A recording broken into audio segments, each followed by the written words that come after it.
Hi, I'm Corey Deuel, and I'm here to talk to you a little bit about the 9-ball break. And I've got a lot of different ways that I break 9-ball, but mainly we got league players that are starting out and they want to figure out a good way to break the balls. I mean, I can get really in depth and talk about a lot of the physics of how to break the balls. I'm going to keep it pretty simple with this and give you a few good ways to break just to get you started so you don't overanalyze. But mainly I like to break from the side rail. A lot of players will break from the middle. They have different advantages. But how close you are to the rail is pretty important. Where you hit the 1 ball. So most players will try and hit the 1 pretty square. I like to hit a little bit off to the side and bring the cue ball into the rail. 1 break from the side. If you break out in the middle, you get a little more action. The balls will come into each other and got a good chance to make some balls in the pocket. So I'll hit a break and I'll show you how I do it. Okay, so when you place a cue ball close to the rail, watch how far out it is, because if I put it really far out, you'll notice when I bridge off the rail, I'll have a longer bridge. And I'll also have a more level stroke.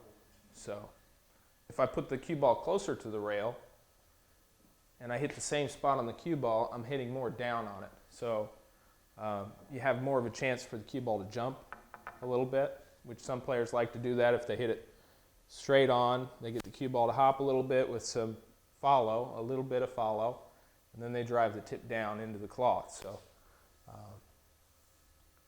I'll try and get it to hop a little bit for this first break.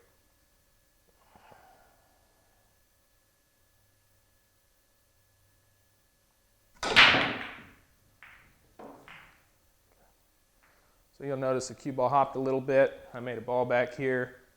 Have a decent shot at the wand. So that's a pretty good break. Okay, so this break I'm going to break from pretty close to between the spot and the rail, maybe a little closer in. And I'm just going to try and hit the 1 pretty square.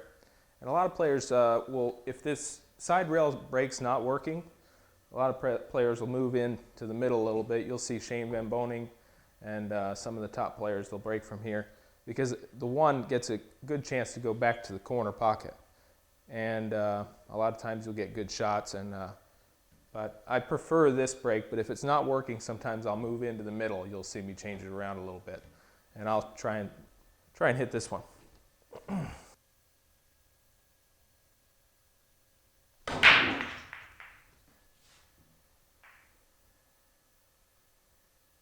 Okay, so that's a pretty good break. The 1 that went into the rail, came over here, I have a nice shot. I almost had a nice combination on the 9 there. So this would be a pretty good break. I think this table breaks a little better from the middle than it does from the side. So yeah, either right here or right here, depending on how the table's breaking. All right, well, if you guys liked what I had to say here, check out my School of Pool DVDs, and you can go to schoolofpool.com, and I'll have some other videos on there for you, and hope you like it. Thank you.